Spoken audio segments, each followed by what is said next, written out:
Subscribe करें और bell दबाएं ताकि कोई खबर रह न जाए।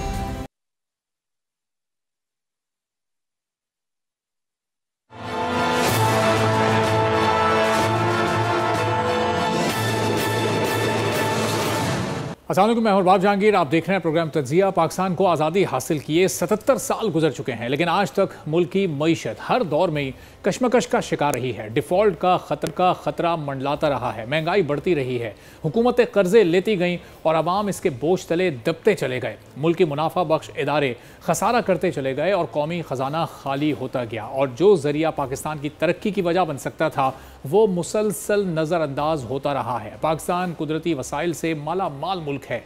मुल्क में इतने खजाने पोशीदा हैं कि जिनको अगर तलाश कर लिया जाए तो पाकिस्तान दुनिया में किसी का मोहताज ही ना हो। दुनिया के बड़े तरक्की याफ्ता ममालिक को अगर देखें तो उनकी तरक्की का राज समंदर में छुपा हुआ है। समुद्री ख़जाने मुल्क की मईशत में अहम किरदार अदा करते हैं और पाकिस्तान उन खुशकिस्मत ममालिक में शामिल है जो समुद्री ख़जानों से माला माल है। पाकिस्तान की साहिली पट्टी सर क्रीक से लेकर जिवानी तक 1000 किलोमीटर तवील है। ये कुदरती खुसूसी माशी जोन 2,40,000 स्क्वायर किलोमीटर पर मुहित है। इसके साथ 50,000 स्क्वायर किलोमीटर का कॉन्टिनेंटल शेल्फ भी पाकिस्तान को दस्तयाब है। बलूचिस्तान में समंदर तकरीबन 734 किलोमीटर और सिंध में 266 किलोमीटर है। हमारा वाटर एरिया तकरीबन 2,90,000 स्क्वायर किलोमीटर है। पाकिस्तान की 98% तिजारत समंदर के रास्ते से होती है, जिससे ये साबित होता है कि पाकिस्तान की इकॉनमी में ब्लू इकॉनमी का बहुत ही अहम किरदार है। ब्लू इकॉनमी किसी भी मुल्क की तरक्की में दरअसल रीढ़ की हड्डी की हैसियत रखती है। अमेरिका और बरतानिया को अगर देखें, जिनकी नेवी को ब्लू वाटर नेवी कहा जाता है, इस वक्त दुनिया भर में ब्लू इकॉनमी का GNP यानी ग्रॉस नेशनल प्रोडक्ट 2,500 अरब डॉलर है। पाकिस्तान की इतनी बड़ी कोस्टल लाइन होने के बावजूद इसमें हमारा हिस्सा इंतहाई कम यानी सिर्फ 1.5 अरब डॉलर है। इंडिया ही नहीं बल्कि बांग्लादेश भी अब हमसे इसमें आगे निकल चुका है। बांग्लादेश का GNP 6 अरब डॉलर है। ब्लू इकॉनमी की इस्तिलाह 2012 में पहली बार सामने आई थी। माशी तरक्की के लिए समुद्री हुदूद में मौजूद कुदरती आबी वसाइल और उससे वाबस्ता मईशत को ब्लू इकॉनमी का नाम दिया गया। इसमें तेल और गैस के ज़खायर, offshore drilling, seafood, fisheries, shipping, सयाहत, कोस्ट लाइन्स, होटल्स, साहिली हवाओं से विंड और शमसी तवानाई, इसके अलावा एग्रीकल्चर, जो ज़ेर आब मादनियात हैं, कीमती पत्थर और बहुत कुछ इसमें शामिल है। एक अंदाजे के मुताबिक 2030 तक world blue economy 3 trillion dollars तक पहुंचने का तखमीना लगाया जा रहा है, लेकिन पाकिस्तान अभी तक सिर्फ 1.5 अरब डॉलर्स तक ही महदूद है। ब्लू इकॉनमी में अगर सिर्फ फिशरीज़ की हम बात कर लें तो इस खत्ते में इंडिया का हिस्सा 70%, जबकि बांग्लादेश का 26% है और पाकिस्तान का हिस्सा फिशरीज़ में सिर्फ 3.76% का है। पाकिस्तान दुनिया में मछली पकड़ने वाले 30 बड़े ममालिक में शुमार किया जाता है, जिसमें से सिर्फ 10% मछली ही एक्सपोर्ट की जाती है। ग्लोबल मार्केट में हमारी फ़िश वैल्यू $2.3 फ़ी किलोग्राम और बांग्लादेश की $5 फ़ी किलोग्राम है, जिसकी अहम वजूहात में नाकिस क्वालिटी और नाकिस इंतज़ामात हैं। ब्लू इकॉनमी में टूरिज़म एक अहम सेक्टर है। दुनिया में 50% से ज़ायद सयाहत समंदर पर होती है। दुनिया भर में 10% GDP का इन्हिसार सयाहत पर होता है और 300 मिलियन नौकरियां समुद्री सफ़र और टूरिज़म से पैदा होती हैं। सिंगापुर की तरक्की की तारीख कई दहाइयों पर मुहित है, लेकिन सिंगापुर के हालात उस वक्त बदले जब हुकूमत ने बंदरगाह की तरक्की को अपनी माशी हिकमत अमली का अहम तरीन हिस्सा करार दिया। 1965 के बाद सिंगापुर में जदीद बंदरगाह और कंटेनर टर्मिनल की तामीर का आगाज़ हुआ। 90 की दहाई के बाद बंदरगाह ने आलमी तिजारती मरकज़ की हैसियत इख्तियार करके सिंगापुर की तरक्की के रास्ते खोल दिए। सुएज़ कैनाल यूरोप और एशिया के दरमियान मुख्तसर तरीन बहरी तिजारती रास्ता है, जो 1869 में इसकी तामीर ने तकरीबन 7,000 किलोमीटर का फासला 193 किलोमीटर में समेट दिया, जिसने फ्यूल और वक्त की बचत के अलावा ट्रेड कास्ट को भी हैरानकुन तौर पर कम कर दिया। मिस्र की बात करें तो पोर्ट्स और लॉजिस्टिक्स के मराकज़ की तामीर, जहाज़ों की मरम्मत, फ्यूल की फराहमी और बड़े पैमाने पर कार्गो हैंडलिंग के ज़रिए हासिल होने वाले रेवेन्यू ने मिस्र की मईशत को मजबूत किया। ब्लू इकॉनमी की एक बहुत बड़ी मिसाल पनामा कैनाल है, जिसकी तामीर ने न सिर्फ मकामी बल्कि आलमी सतह पर तरक्की और खुशहाली के दरवाजे खोल दिए। सेंट्रल अमेरिका के मुल्क पनामा में वाक़ इस कैनाल ने बहर ओकियानूस और बहरुल काहिल के दरमियान हाइल तकरीबन 13,000 समुद्री मील के तवील फासले को समेटकर सिर्फ 6,000 समुद्री मील तक महदूद कर दिया। सनती जोन और इक़्तिसादी मराकज़ की तरक्की ने आलमी सरमाकारों को मुतवज्जे किया, तजारती सरगर्मियों में इजाफा और मकामी अफराद को रोज़गार के मौक़े मैसर आए। ब्लू इकॉनमी से फ़ायदा उठाने वालों में चीन दुनिया में की सबसे बड़ी समुद्री खुराक की प्रोडक्शन और एक्सपोर्ट करने वाला मुल्क है। इसकी ब्लू इकॉनमी में फ़िश प्रोडक्शन है, समुद्री खुराक की प्रोसेसिंग है, समुद्री ज़राअत और मरीन एनर्जी शामिल है। जापान भी सी फूड की फार्मिंग, सी विंड्स और सी व्यूज से एनर्जी हासिल करने के मंसूबों समेत ब्लू इकॉनमी के दूसरे ज़राए से अपनी मईशत को मजबूत कर रहा है। जापान की पोर्ट्स और शिपिंग इंडस्ट्री दुनिया की मसरूफ़ तरीन बहरी सनतें हैं। और भी बहुत सारे ममालिक की मिसालें हैं जिनकी मईशत ब्लू इकॉनमी की बुनियाद पर खड़ी है। पाकिस्तान भी ब्लू इकॉनमी पर तवज्जो देकर अरबों डॉलर्स का रेवेन्यू कमा सकता है, लेकिन यहाँ पर सवाल ये पैदा होता है कि आज तक जिस तरह दीगर सेक्टर्स को इतनी गई तो ब्लू इकॉनमी पर उस तरह से काम क्यों नहीं किया गया? क्या पाकिस्तान दीगर ममालिक से पीछे रह जाने की एक बड़ी वजह ब्लू इकॉनमी को नज़रअंदाज करना है? हुकूमत ने क्यों इस अहम तरीन शोबे पर कभी अपनी तवज्जो मरकूज़ नहीं की है और ये शोबा डिक्लाइन की तरफ क्यों है? मुस्तकबिल में इससे क्या क्या फ़वाइद हासिल किए जा सकते हैं? इस पूरी सूरत हाल पर हम बात करेंगे। वाइस एडमिरल अहमद सईद साहब जो सदर हैं national institute of maritime affairs के, हमारे साथ मौजूद हैं। अहमद साहब बहुत शुक्रिया सर प्रोग्राम के लिए, आपने वक्त निकाला। तो अहमद साहब, ये जो दुनिया इस वक्त $3 ट्रिलियन की तरफ इस इकोनॉमी को लेकर जा रही है कलेक्टिवली, हम खित्ते में देख रहे हैं कि भारत इसमें बहुत आगे है, बांग्लादेश हमसे इंटरनेशनल मार्केट्स में आगे निकल चुका है। पाकिस्तान के इसमें पीछे रह जाने की क्या वजूहत हैं आपकी नज़र में? जी, बहुत शुक्रिया आपका मुझे मदऊ करने का। तो पहले तो एक चीज़ को ये समझ लेना चाहिए कि जैसे अल्लाह ताला ने हमें खुश्की और समंदर दोनों चीज़ों से हमें नवाजा है, तो ये जैसे हमारी इकोनॉमी की 2 लेग्स हैं, और अगर आप एक लेग पे ही भागते रहेंगे तो आजकल के दौर में आपकी ज़ाहिर है आप पीछे रह जाएंगे। तो यही हाल है हमारा कि हमने पहली तो चीज़ है कि तकरीबन 76-77 साल हो गए हमारे, तो जो समंदर से रिलेटेड इकोनॉमी है उसके पर हमारा कोई तवज्जो नहीं रही और हमारी पॉलिसीज़ भी उसी तरीके से मेन लैंड की तरफ ही रही। जबकि अब चूँकि आबादी दुनिया की बढ़ चुकी है और उसमें वसाइल की कमी जो है वो दुनिया में हर तरफ नज़र आती है, और तकरीबन पिछले 80 साल में अगर आप देखें तो दुनिया की आबादी 4 गुना बढ़ चुकी है, जबकि पाकिस्तान की आबादी जो है 8 गुना बढ़ी है।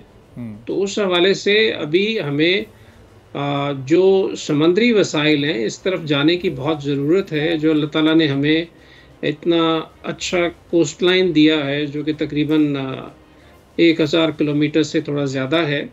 इसके अलावा हमारे जो 2,40,000 के करीब स्क्वायर किलोमीटर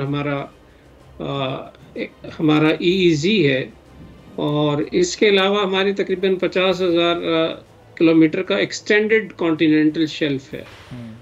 इसका मतलब ये है कि उसके जो नीचे समुद्री वसाइल हैं उनको पाकिस्तान इस्तेमाल कर सकता है। तो ये जब हमने इन वसाइल की तहकीक के बारे में, जुस्तजू के बारे में और इन चीज़ों पर हमने तवज्जो नहीं दी, तो ज़ाहिर है उसका एक इम्पेक्ट पाकिस्तान पे आया। और जैसे आपने अपने इंट्रो में बड़ा खूबसूरती से इस चीज़ को बताया कि हमारे साथ अगर हम देखें तो इस रीजन में जितने ममालिक हैं, चाहे वो इंडिया है, चाहे वो बांग्लादेश है, चाहे वो मलेशिया है, इंडोनेशिया है, श्रीलंका है, मालदीव्स है, और आप ईस्टर्न साइड पे चले जाएं तो वियतनाम है, उन सब ने पिछले तकरीबन 30-35 सालों में अपनी जो मैरीटाइम इकोनॉमी है उसके ऊपर बहुत ज़्यादा तवज्जो दी। इसका मतलब ये है कि जो समंदर से रिलेटेड जितनी चीज़ें हैं, जिसमें मोटी मोटी चीज़ों को अगर हम देखें तो उसमें शिपिंग है, पोर्ट्स हैं, शिप कंस्ट्रक्शन है, शिप रिसाइकलिंग इंडस्ट्रीज़ है, फिशरीज़ है, टूरिज़म है, और कोस्टल कम्युनिटीज़ की अपलिफ्ट है, उस पर बहुत काम किया गया। तो इस तरह बहुत सारी चीज़ें, ये तकरीबन 35-40 के करीब ये सेक्टर्स हैं जो मैरीटाइम से रिलेटेड हैं। और उससे ज़्यादा अगर आप देखें तो हमारा फिशिंग भी है, और उसके अलावा जो हमारे सब सॉइल, हमारे हाइड्रोकार्बन्स हैं, और इसके अलावा जो रेयर अर्थ मेटल्स हैं, इनके बारे में भी अभी दुनिया बहुत ज़्यादा आगे जा चुकी है और उन चीज़ों को एक्सप्लोर कर रहे हैं। सही। फिर रिन्यूएबल एनर्जी से रिलेटेड हमारे जो समंदर में जो वसाइल हैं, उनके ऊपर भी ज़ाहिर हमने उस तरह काम नहीं किया। तो ये बहुत सारे सेगमेंट्स हैं जिनके ऊपर हमें पॉलिसीज़ बनाने की ज़रूरत है और साथ ही साथ हमें इन्वायरमेंट ऐसा क्रिएट करना है कि जिसके अंदर जो फॉरेनर्स हैं वो अपनी इन्वेस्टमेंट लेके आए और वो आके अपने जिस तरह बाकी ममालिक ने उनको सिंगल विंडो ऑपरेशन के तहत उनको फैसिलिटेट किया है, तो वो सारी चीज़ें पाकिस्तान में करने की ज़रूरत है। सही। और ये कोई बहुत बड़ी साइंस इसलिए नहीं है कि तमाम दुनिया जब कर रही है तो हमें भी ये करने की ज़रूरत है। बिल्कुल। बड़ी छोटी सी एग्जांपल आपको मैं दूं कि जैसे श्रिम्प फार्मिंग है, अभी पाकिस्तान में माशाल्लाह स्टार्ट हुई है और प्लस पंजाब ने भी इसमें अपना लीड लेने की कोशिश की है।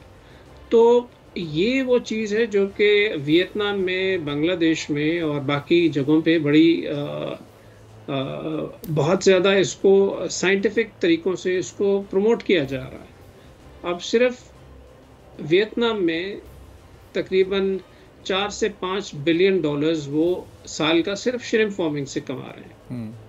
तो हमारे पास भी बहुत बड़ा पोटेंशियल है। इसी तरीके से जब हम बात करते हैं टूरिज़्म की, तो टूरिज़्म इस वक्त दुनिया की जीडीपी का 10% है।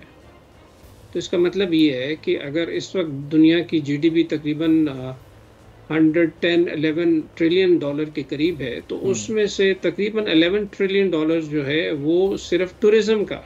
सही। जबकि हमारा उसमें हिस्सा बिल्कुल 0.00 समथिंग है, विच इज़ इन फ्रिक्शंस। तो जब हम इसको डेवलप करें, हमारे पास कोस्ट लाइन बहुत ही अच्छी और खूबसूरत है। मेरे ख्याल में तो एक नहीं, यहाँ कई दुबई बन सकते हैं। सही। बिल्कुल। उससे जॉब क्रिएशन होगी, उससे हमारे यहाँ जो इकोनॉमिक एक्टिविटी बढ़ेगी और इस तरह की बहुत सारी चीज़ें होंगी, तो उससे ऑटोमेटिकली मुल्क के वसाइल में इजाफा होगा। सही। तो ये सारी चीज़ें जिनको देखने की ज़रूरत है और एक होलिस्टिक टर्म्स में जिसे हम कहते हैं कि वी मस्ट इंटीग्रेट और maritime economy into the national economy. ठीक है। तो अहमद साहब, बहुत खूबसूरती के साथ आपने अपना ये एक रिव्यू पेश किया। तो अगर हम थोड़ा सा अब स्पेसिफिक ऊपर मुख्तलिफ सेक्टर्स की बात करें, इसमें शिपिंग और फिशरीज़ बड़े इंपॉर्टेंट हैं, फिर चंद एक और ऐसे सेक्टर्स हैं। अब शिपिंग में 1970 में हमारे पास 71 जहाज़ हुआ करते थे, जो कि अब 2024 में 54 साल के बाद ये तादाद कम होकर सिर्फ 12 रह गई है।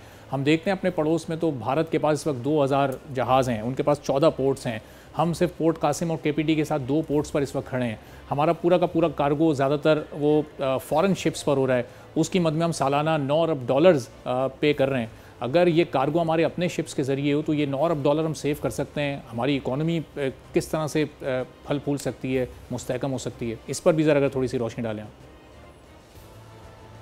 इसमें अगर बिल्कुल 2-3 लाइनों में अगर हम बात करें तो उसमें सबसे पहली चीज़ ये है कि प्राइवेट सेक्टर को इसमें इंसेंटिवाइज करने की ज़रूरत है, जो कि बाकी सब ने भी किया। अगर हम बांग्लादेश के एग्जांपल लेते हैं, अगर हम इंडिया के एग्जांपल लेते हैं और अगर हम वियतनाम की, तो इन तीनों ममालिक ने अपने पॉलिसीज़ ऐसी बनाई हैं कि जिसमें उन्होंने पब्लिक प्राइवेट पार्टनरशिप को उन्होंने इनकरेज किया। तो जब लोकल आपका पार्टनर इसमें आएगा तो फिर आपका इंटरनेशनल पार्टनर भी बीच में खुद ब खुद आएगा। तो इसलिए हमारे पॉलिसीज़ को ऐसा बनाना पड़ेगा। एक तो ये है कि शायद आपको ज़्यादा बेहतर इस इल्म होगा कि जब हमने कुछ पॉलिटिकल रीजंस पे जब हमने ये नेशनलाइज की इंडस्ट्रीज़, तो उसमें शिपिंग इंडस्ट्री को भी बहुत बड़ा नुकसान हुआ और उसके बाद की जो पॉलिसीज़ थी उसमें उसी तरह ही चलती रहीं। अभी बहरहाल गवर्नमेंट को इसका इदराक हुआ है, तो अब दोबारा पॉलिसीज़ को रिव्यू किया जा रहा है और उसमें आपने बिल्कुल सही फरमाया कि ना सिर्फ हम इस इंडस्ट्री से कमा सकते हैं, बल्कि अपना जो तकरीबन 8 से 9 अरब हम डॉलर अपनी इंपोर्ट एक्सपोर्ट को कवर करने के लिए ट्रांसपोर्टेशन चार्जेस में देते हैं, फ्रेट्स में देते हैं, वो हम इसको बचा सकते हैं। और जब अपनी शिपिंग होगी और अपने हमारे पास पोर्ट्स बढ़ाने की भी ज़रूरत, जैसे आपने कहा कि बिल्कुल पोर्ट्स बहुत ज़्यादा बढ़ानी चाहिए। और जिस तरह कुछ ममालिक में जो पोर्ट्स हैं उनको प्राइवेट भी किया गया, तो हमें इस तरफ आना पड़ेगा। हमें इस पॉलिसी से निकलना पड़ेगा कि हर काम जो है वो गवर्नमेंट करे। तो गवर्नमेंट का काम 3 है मेरी नज़र में। एक तो ये है कि पॉलिटिकल स्टेबिलिटी दें, सही। दूसरा है कि सस्टेनेबल पॉलिसी दें, ठीक। और तीसरा है सिक्योर इन्वायरमेंट दें। आप ये 3 चीज़ें करें और इसके साथ आप रेगुलेटरी बॉडीज़ बना दें जो कि इन चीज़ों को मॉनिटर करें जो इंटरनेशनल लेवल पे चल रही हैं। तो ये 3-4 चीज़ें करें, उसके बाद आई थिंक जो बिज़नेस है उसको बिज़नेस कम्युनिटी के ऊपर छोड़ना चाहिए, ताकि और वो फिर पैसा आपका वो लगाएंगे, वो उसी तरीके से चलेंगे। अब हमारे हमसाए में मैं नाम भी ले लेता हूँ, जो एक बहुत बड़े इंडस्ट्रियलिस्ट हैं जिनकी डेथ हुई है जी इंडिया में, टाटा ग्रुप के। अब उन्होंने जितना ज़्यादा इन्वेस्टमेंट अपने मुल्क में की, उन्होंने यार्ड्स बनाए, उन्होंने शिपिंग के अंदर वो आए, उन्होंने बर्थ्स खरीद ली, तो वो सारा काम उन्होंने अपने मुल्क के लिए किया। तो हमारे यहाँ भी इंडस्ट्रियलिस्ट्स हैं, ग्रुप्स हैं जो कि बहुत मुहिब्बे वतन है, और मेरे ख्याल में उनको मौका देना चाहिए। कलामी की इंतहा माज़रत, एक गडानी शिप ब्रेकिंग यार्ड दुनिया में नंबर 1 ब्रेकिंग यार्ड हुआ करता था, जो अब चाइना से, इंडिया से, बांग्लादेश से और इवन तुर्की से भी अब पीछे चला गया, अब ये नंबर 5 पे आ गया है। तो क्या एक दौर के जो तकाजे होते हैं उसके मुताबिक तवज्जो नहीं रही, हमारी हुकूमत ने वक्त पर प्राइवेट सेक्टर को इसमें इन्वॉल्व नहीं किया और उनको इंसेंटिवाइज नहीं किया? जो गडानी शिप ब्रेकिंग यार्ड है उसमें उसका एक पेक्यूलियर इशू है कि उसके अंदर हमने साइंटिफिक बुनियादों पे उसको इस्तवार नहीं किया, जिसके अंदर जो नए रूल्स एंड रेगुलेशंस हैं जिसमें दुनिया बहुत आगे जा चुकी है, और उसमें सबसे बड़ा जो एलिमेंट है वो एनवायरनमेंट को प्रिजर्व करना है, कि कोई आपकी शिप ब्रेकिंग से ऐसे जो मादे हैं वो समंदर में ना जाएं जिससे कि उसकी हेल्थ को नुकसान पहुंचे। और इसके अलावा फिर हमने अपनी ऐसी पॉलिसीज़ बनानी है जिसके अंदर जो मज़दूर है उसको ट्रेनिंग देनी है, ताकि उसके हेल्थ और जो प्रोफेशन से रिलेटेड उसके रिस्क्स हैं उनको कम किया जाए। और तीसरी बड़ी चीज़ इसमें आती है कि जो लोकल कम्युनिटीज़ हैं उनकी वेलबींग के लिए भी हमने काम करना है। तो ये अब चूंकि इंटरनेशनल स्टैंडर्ड्स हैं और इसके तहत हमें काम करना चाहिए, पॉलिसीज़ बनानी चाहिए। हुआ ये कि 2009 में हांगकांग कन्वेंशन आ गया और उसके ऊपर इंडिया ने और बांग्लादेश ने अपने आप को तैयारी कर ली, हमने वो नहीं की, और उसकी वजह से फिर अब इंटरनेशनल शिपिंग जो है उसका अगले साल हम पे बैन लग जाएगा। और वही इंडस्ट्री जो कि पहले आपने बिल्कुल सही फरमाया कि दुनिया में पहली इंडस्ट्री थी, अब वो श्रिंक होके हमारी इस वक्त तकरीबन 15 से 20 शिप्स पर ईयर के पे आ गई, जो कि उस वक्त तकरीबन 250 से 300 शिप्स पर ईयर वो स्क्रैप कर रहे थे। तो बहरहाल अभी लेट मैं ऐसे कहूँगा, देर आयत दुरुस्त आयत, लेकिन ये है कि अभी इस पे काफ़ी ज़ोर है, गवर्नमेंट ने पॉलिसी बना रहे हैं ताकि इसको जल्द ही उसको अपने पाँव पे उस्तवार किया जा सके। जी, और हमारी जो सी फूड की जो एक्सपोर्ट है या जो उसकी क्वालिटी है वो भी हम इंटरनेशनल प्राइस हम देखते हैं कि उसको एज कंपटीशन इन जब हम देखते हैं इंडिया या बांग्लादेश के मुकाबले में, तो वहाँ पर वो भी कम है। हम $2 या $2.25 के अराउंड अपनी फ़िश को फ़रोख्त कर रहे हैं, बेच रहे हैं, और वहीं पर हम देख रहे हैं कि इंडियन या बांग्लादेश से जो फ़िश एक्सपोर्ट हो रही है उसकी मार्केट वैल्यू $6 या $7 के अराउंड है। तो ये भी 2 से 3 गुना का फ़र्क, ये इस फ़र्क की क्या आपकी नज़र में वजूहात है? इसमें भी जो बुनियादी फ़र्क है वो हमारे जो प्रोसेसिंग टेक्निक्स हैं या जो हमारी फ़िश कैच करने के बाद प्रिजर्वेशन की हमारी टेक्निक्स हैं, उसमें हमारे जो फ़िश है वो काफ़ी ज़ाया हो जाती है, बल्कि वो उस काबिल नहीं रहती कि उसको इंटरनेशनल स्टैंडर्ड्स पे एक्सपोर्ट किया जा सके। हमारे ट्रॉलर्स में वो उस तरह के रेफ्रिजरेशन सिस्टम्स नहीं लगे हुए जो कि एक ख़ास माइनस दर्जे तक उसको मुस्तकिल तौर पे फ़िश को फ्रीज़ करें। तो ये तमाम फिर हमारे फ़िश हार्बर में आने के बाद उसके जो बाकी जो हमारे प्रोसेसिंग है वो भी हाइजीनिक नहीं है। तो ये तमाम चीज़ें हैं जिसकी वजह से हमारी फ़िश जो है वो मार्केट वैल्यू से बहुत नीचे रहती है। अब मैं आपको एग्जांपल दूं कि एक केजी फिश जो है वो नॉर्वे में वो 200 से $250 के करीब उससे वो चीज़ें कमाते हैं। वो ये कहते हैं कि जी ज़ीरो फिश वेस्ट। इसका मतलब है कि उसकी स्किन से भी वो चीज़ें बना रहे हैं, उसका बोन है, उसके लंग्स हैं, मतलब उसमें से कोई एक चीज़ भी वो वेस्ट नहीं करते हैं। उससे वो कोलेजन्स बनाते हैं जो कि बर्न के अंदर वो इस्तेमाल करते हैं स्किन को रिक्राफ्टिंग करने के लिए। तो इस तरह की जब तक हम एजुकेशन अपनी जो हमारे फिशरमैन हैं उसको नहीं देंगे, फिर उसमें जो टेक्नोलॉजी का इस्तेमाल है उसके लिए आप उनको आसान लोन भी देने चाहिए मेरे ख्याल में, ताकि वो उस तरह की टेक्नोलॉजीज इंपोर्ट कर पाएँ और फिर आहिस्ता आहिस्ता आप इसको एक जदीद फिशरीज़ के ऊपर इसको इस्तेमाल करने की ज़रूरत है। जी ठीक है, चलें तो सर, चूँकि आज वक्त की थोड़ी कमी, आने वाले हफ्तों में आपको इंशाल्लाह मज़ीद इस पर हम ज़हमत देंगे, चूँकि एक बड़ा वसी मौजू है और इस पर बात करना बड़ा ज़रूरी है ताकि पाकिस्तान मुस्तकबिल में इस ब्लू इकॉनमी से मुकम्मल तौर पर फ़ायदा हासिल कर सके। बहुत बहुत शुक्रिया। वाइस एडमिरल अहमद सईद साहब हमारे साथ मौजूद थे, जो सदर हैं NIMA के। गुफ्तगू आपने सुनी। एक छोटा सा ब्रेक लेते हैं, ब्रेक के बाद वापस आएंगे, एक और अहम मौजू पर बात करेंगे।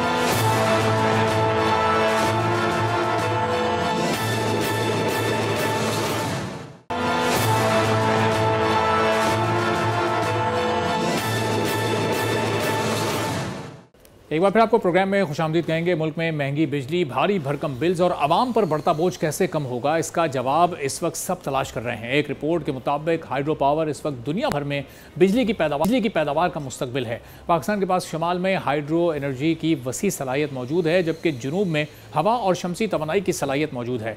इकनॉमिक सर्वे ऑफ पाकिस्तान के मुताबिक पाकिस्तान पानी से बिजली पैदा करने के ज़राए से माला माल है और हाइड्रो यानी पानी से बिजली पैदा करने की सलाहियत 60,000 मेगावाट है। हुकूमत ने 2030 तक हाइडल शेयर का 60% हदफ मुकर्रर किया है और इससे तकरीबन $100 अरब की सरमायाकारी आएगी, लेकिन इस वक्त पाकिस्तान हाइडल से सिर्फ 16% ही बिजली बना रहा है। इस वक्त पाकिस्तान में हाइड्रो के जो मंसूबे लग चुके हैं उनकी मजमूई इस्तेदाद 10,250 मेगावाट है, जो पाकिस्तान में बिजली के तमाम मौजूदा फंक्शनल ज़राए का 25% है। इंडस रिवर सिस्टम अथॉरिटी की एक तहकीक के मुताबिक पाकिस्तान हर साल $22 अरब का पानी इस्तेमाल किए बगैर समंदर में फेंक देता है। अगर पाकिस्तान ने पानी ज़ख़ीरा करने के ज़राए को जंगी बुनियादों पर ना बढ़ाया तो इसके लिए गंदम, चावल, गन्ना, कपास जैसी फसलों की काश्त के लिए पानी पूरा करना भी मुश्किल हो जाएगा। पाकिस्तान के पानी के ज़राए में सबसे बड़ा हिस्सा बर्फ़ और ग्लेशियर्स का है, जो 65 से 75% है, और बारिश का हिस्सा सिर्फ 25 से 35% का है। पाकिस्तान को दरियाओं से सालाना 14.5 करोड़ एकड़ फिट पानी हासिल होता है। इसमें से वो सिर्फ 10% ज़ख़ीरा करता है, जबकि बाकी समंदर की नज़र कर देता है। जबकि भारत सतलुज, ब्यास और रावी से सालाना 3.2 करोड़ एकड़ फिट हासिल करता है और इसका 35% ज़ख़ीरा करता है।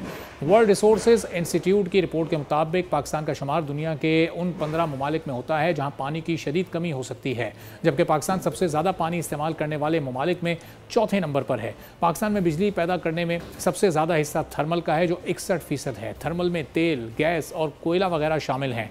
वापडा के आदाद शुमार के मुताबिक पाकिस्तान में पानी से बिजली पैदा करने की मुमकिना 70,000 मेगावाट से ज़ायद सलाहियत है, जिसमें से दरियाए सिंध से 44,000 मेगावाट, गिलगित बल्तिस्तान के नालों और दरियाओं से 4,565 मेगावाट और कोहिस्तान से 4,094 मेगावाट बिजली पैदा की जा सकती है। इसी तरह सिर्फ दरियाए सिंध से तरबेला डैम के अलावा 52,000 मेगावाट से ज़ायद बिजली पैदा की जा सकती है। दरियाए झेलम के मोविन दरियाओं से 9,003 मेगावाट, दरियाए कन्हार से 1,610 मेगावाट, जबकि दरियाए चनाब से 310 मेगावाट, चित्राल, स्वात, दरियाए काबुल और उनके मोविन दरियाओं से 5,368 मेगावाट बिजली पैदा की जा सकती है। पाकिस्तान के ज़ेर इंतज़ाम कश्मीर, पंजाब की नहरों और सूबा सिंध में भी 927 मेगावाट बिजली पैदा करने की गुंजाइश मौजूद है। पानी से बिजली की पैदावार के हवाले से सबसे ज़्यादा मालामाल सूबा खैबर पख्तूनख्वा है, जहाँ से 27,000 से ज़ायद और गिलगित बल्तिस्तान से 26,300 से ज़ायद मेगावाट बिजली पैदा की जा सकती है। आलमी सतह पर तेल और गैस की कीमतों में इजाफे की वजह से पाकिस्तान में बिजली का फ़ी यूनिट इस वक्त इस खित्ते में सबसे महंगा है।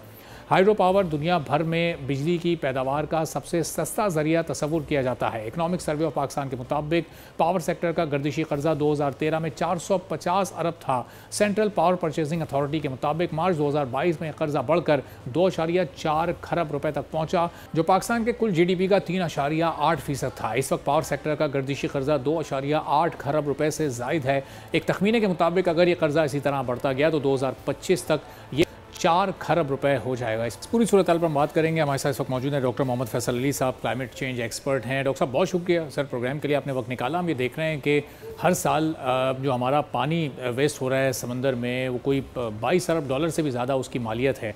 इस पानी को अगर हम रिजर्व्स के ज़रिए डैम्स बनाकर या कुछ ऐसे स्टोरेजेस बनाकर सेव कर सकें तो ये हमारे कितने काम आ सकता है। हम देख रहे हैं कि आए रोज़ सैलाब आ रहे हैं, ग्लेशियर्स पिघल रहे हैं, उससे एक जो मौसमियाती तब्दीली है वो भी पैदा हो रही है, लेकिन हम अपने पानी को ज़ाय करते जा रहे हैं।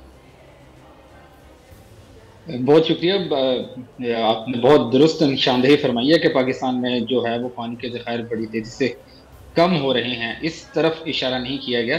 देखिए, आपने कहा कि पानी लाखों डॉलर्स का ज़ाया हो रहा है, उसको तो महफूज करना है, इसलिए बहुत ज़रूरी है कि हमारी जो पर कैपिटा वाटर अवेलेबिलिटी है, जो पानी की ज़रूरत है, वो बड़ी हद तक कम हो गई है। हमारी 5000 क्यूबिक मीटर से ज़्यादा जो पानी हमारे पास अवेलेबल था फी फर्द, वो उससे कम हो गया, तकरीबन 1000 क्यूबिक मीटर के करीब अब बच गया है। 90% के करीब हमारा पानी जो है वो ज़राअत में इस्तेमाल होता है, और ज़राअत में भी चूँकि बेदरिग इस्तेमाल होता है, वाटर इंटेंसिव क्रॉपिंग सिस्टम है हमारा, और हम इसमें किसी किस्म का जो प्रॉपर प्राइसिंग नहीं की गई, जिसकी वजह से पानी का जो बेदरिग इस्तेमाल जो है वो हमें देखने में मिलता है। तो फ़ायदा तो इस ज़मन में बेशुमार समतों में और बेइंतहा उठाया जा सकता है, लेकिन बात सोचने की है कि जो ग्लेशियर्स के पिघलने से या शदीद किस्म के सैलाब, जिस तरह से 2022 में हमें बड़े शदीद सैलाब का सामना करना पड़ा, जिससे हमारी तकरीबन 15 बिलियन डॉलर के करीब जो है वो नुकसानात हुए हैं, उसे महफूज भी किया जा सकता था। लेकिन इसके लिए बड़े देरपा मंसूबे चाहिए, बड़ी दूर रस मनसूबाबंदी चाहिए, वो हमें देखने में नहीं मिलती, जिसकी वजह से हम इतना जो कीमती सरमाया जो वो समुद्रों में बहा देते हैं।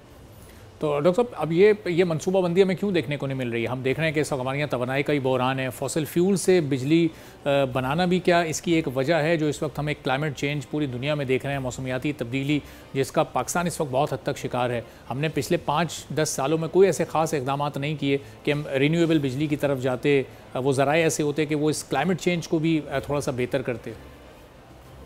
हाँ, नहीं, सबसे पहले जब अगर क्लाइमेट चेंज की वजूहात को समझा जाए तो इसमें डेफिनेटली पाकिस्तान में बहुत बड़ा हिस्सा जो पाकिस्तान की तरफ से जो एमिशंस हो रही हैं, उनमें एनर्जी प्रोडक्शन का है। एनर्जी प्रोडक्शन में जो कि हमारी एनर्जी जितनी भी प्रोड्यूस हो रही है, इलेक्ट्रिसिटी जितनी भी प्रोड्यूस हो रही है, उसमें मेजर हिस्सा जो है वो तकरीबन 60% के करीब जो है वो फॉसिल फ्यूल से प्रोड्यूस होने वाली बिजली का है। पोटेंशियल हमारे पास बहुत बड़ा है, इसकी मुख्तलिफ समतों में चले जाएं, टाइडल एनर्जी की तरफ चले जाएं, या रीन्यूएबल एनर्जी की तरफ चले जाएं, या वाटर से या सोलर एनर्जी से। लेकिन बात यह कि हम साल हर साल से मुआहदे किए बैठे हैं, और अभी वो मुआहदे अगले 4-5 बरस IPPs के साथ चलेंगे। अगर हम इस तरफ शिफ्ट भी हो जाते हैं अभी, जो कि फितरी तौर पर कीमतों के बढ़ने की वजह से और IMF की तरफ से ये तकाजा आने के कि इससे सब्सिडीज़ को जो है वो ख़त्म किया जाए, लोग ऑटोमेटिकली सोलर एनर्जी की तरफ शिफ्ट हो रहे हैं और अपना जो है वो अपनी कॉस्ट को जो है वो मिनिमाइज़ कर रहे हैं। लेकिन बड़े पैमाने पर यह तब्दीली फौरी तौर पर अगले 5-7 सालों में मुमकिन नज़र नहीं आती, क्योंकि हमारे IPPs के साथ जितने भी मुआहदे हैं जो 89 से स्टार्ट हुए, 30-30 साल के मुआहदे किए गए, डॉलर्स में मुआहदे किए गए पेमेंट्स के, वो बड़ी बुनियादी गलतियाँ थी इस ज़मन में। तो वो इस रास्ते में बहुत बड़ी रुकावट है जो फौरी तौर पर रीन्यूएबल एनर्जी की तरफ शिफ्ट के रास्ते में खड़ी हैं। पूरी तरह से पाकिस्तान इस तरफ शिफ्ट नहीं हो रहा। तो 2030 के बाद से अगर ये इस वक्त मनसूबाबंदी कर ली जाती है तो बहुत बड़े पैमाने पे जो है वो हम सोलर एनर्जी की तरफ शिफ्ट होकर अपना बेशुमार सरमाया बचा सकते हैं। लेकिन डॉक्टर साहब, उस वक्त तक जो मौसमियाती तब्दीली के जो शदीद असरात हैं, फिर वो कितनी शिद्दत पर पहुंच जाएंगे? हम देख रहे हैं कि कोई 1 आध साल ऐसा गुजरता है जिसमें सैलाब की शिद्दत नहीं होती, वरना हर ऑल्टरनेट ईयर पर एक शदीद सैलाब आता है जो इकनॉमिकली हमें बहुत पीछे ले जाता है। तो अब ज़ाहिर उसकी भी अपनी जगह वजूहात मौजूद हैं। तो ये अगर अगले 4-5 साल तक ये इकदाम नहीं उठाए गए तो क्या हालात होंगे मौसमियाती तब्दीली के तनाजुर में? अच्छा, इसमें ये समझने की बड़ी अशद ज़रूरत है। देखें, पाकिस्तान का माहौलियाती तब्दीली में पाकिस्तान का अपना ज़ाती हिस्सा बहुत कम है। दुनिया में अभी भी ये जो डेटा है वो ये बड़े वाज़ेह करता है कि जनाब हमारा जो एमिशंस में हिस्सा है वो लेस देन 1% है, 1% से भी कम है जो एमिशंस हम प्रोड्यूस करते हैं। हाँ, लेकिन ये बात परेशान कुन ज़रूर है कि हमारे एमिशंस बढ़ रहे हैं। पिछले 20-25 बरस से। पर कैपिटा एमिशंस बढ़ रहे हैं जी, ग्रीन हाउस गैस एमिशंस बढ़ रहे हैं, मीथेन के एमिशंस बढ़ रहे हैं। लेकिन अभी तक तो क्लाइमेट चेंज इतना शायद शिद्दत से परेशान कुन नहीं था, लेकिन जो प्रोजेक्शंस की जा रही हैं वो बहुत ज़्यादा परेशान कुन है। हमें ये देखने में नज़र आ रहा है कि अभी तक तो हमारे जो तब्दीली थी दर्जा हरारत की वो इशारिया 5-7 से इशारिया 6-4 डिग्री सेंटीग्रेड थी, जो कि हमारी खत्ते से भी कम थी।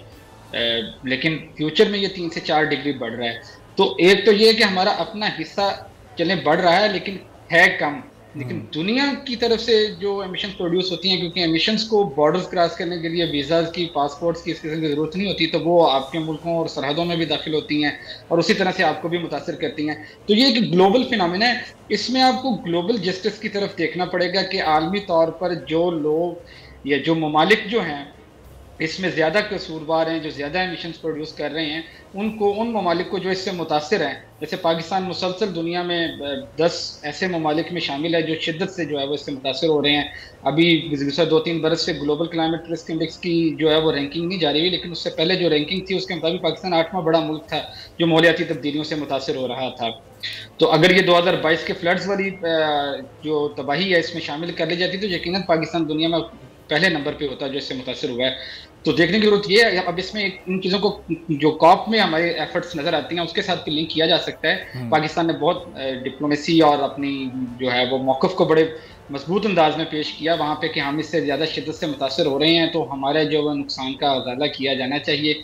जो ग्लोबल नॉर्थ की तरफ से जो 90% या 92% के करीब जो एमिशंस प्रोड्यूस कर रहे हैं, बहरहाल वो बतदरीज ये तब्दीलियाँ हो रही हैं। लॉस एंड डैमेज फंड भी बना है, अभी इस तरह से उसके प्रेसिडेंट का भी इंतखाब हो गया है। तो आइंदा जो है हमें मुस्तक़बिल में कुछ ऐसे मुस्बत इक़दाम देखने में मिल सकते हैं कि जिससे पाकिस्तान को कुछ उस तरफ से ताउन जो है वो ज़रूर फ़राहम हो। लेकिन उसके लिए भी पाकिस्तान को बड़ी मनसूबाबंदी की ज़रूरत है, जिसकी बड़ी शिद्दत से कमी हमें देखने में मिलती है हुकूमती सतह पे भी और हुकूमती इदारों में, जिनकी जिम्मेदारी है कि वो ये लाहे अमल या मनसूबाबंदी करें, वो इससे मतलब पूरी संजीदगी के साथ निपटते हुए नजर नहीं आ रहे। अभी तक तो जितने नेशनल एडाप्टेशन प्लान्स बने हैं या कुछ और भी रिक्वायरमेंट्स हमें जो देखने में नजर आ रही हैं वो सिर्फ यूएन की रिक्वायरमेंट के तौर पर बनी है। पाकिस्तान ने अपनी स्ट्रेटेजिक पोजीशंस और स्ट्रेटेजिकली चीज़ों को देखते हुए तरतीब नहीं दिया है। ठीक है, बहुत बहुत शुक्रिया डॉक्टर मोहम्मद फैसल अली साहब, क्लाइमेट हमारे साथ मौजूद थे। गुफ्तगू आपने सुनी। एक ब्रेक लेते हैं, ब्रेक के बाद वापस आएंगे, एक और अहम मौजू पर बात करेंगे।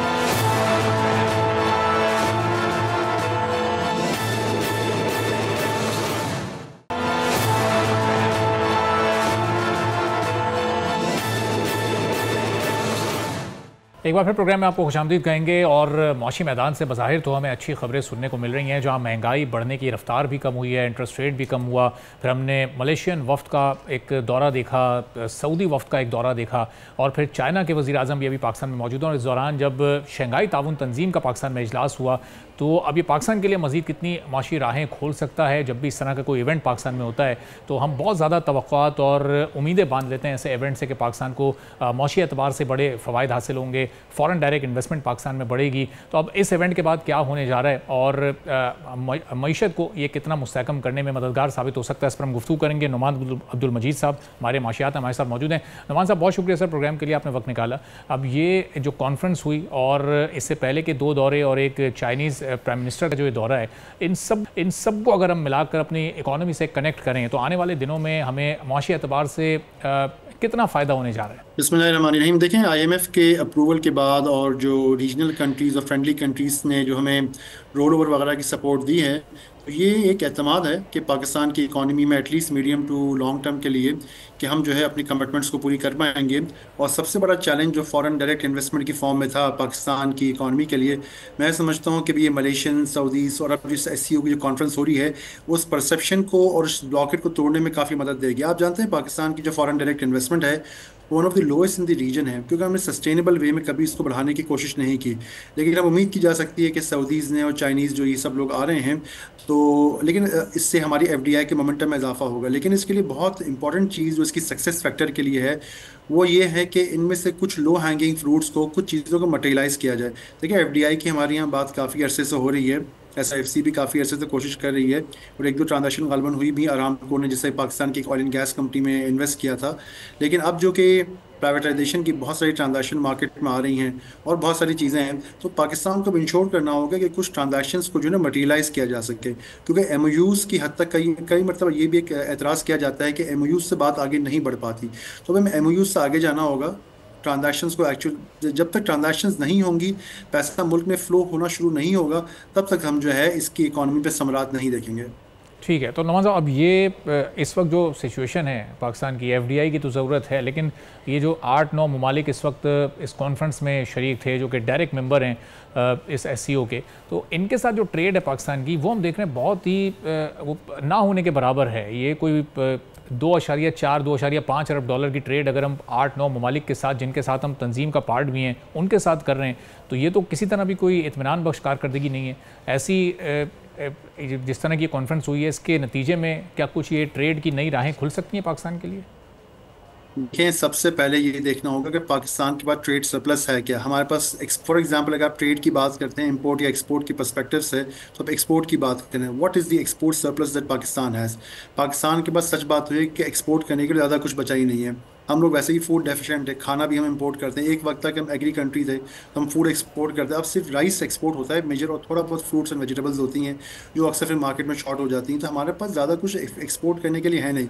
पाकिस्तान ने अगर आप देखें, जो एग्री मशीनरी और एग्री की जो मसनूआत हैं और जो एग्री की जो एडिबल प्रोडक्ट्स हैं, उसको मिला के तकरीबन 8-10 बिलियन डॉलर की तो हम जो है साल की एग्री की इंपोर्ट्स करते हैं। हालांकि हमारा क्लेम टू फेम ये था कि हम एग्री कंट्री हैं।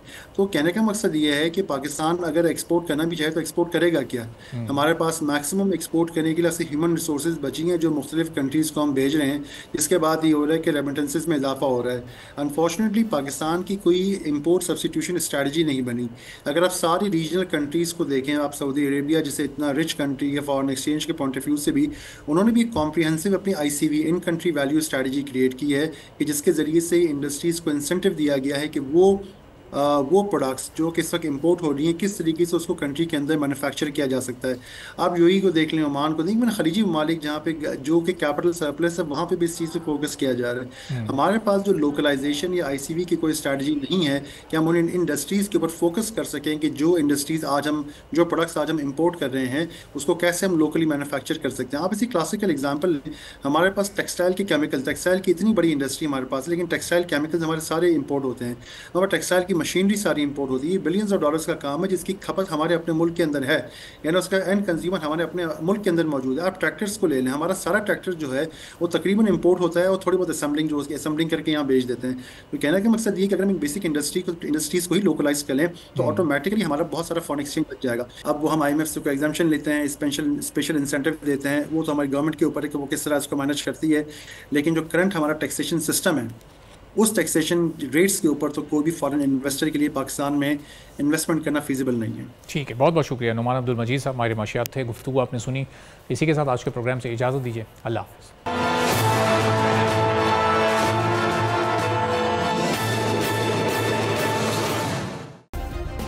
सब्सक्राइब करें और बेल दबाएं ताकि कोई खबर रह न जाए।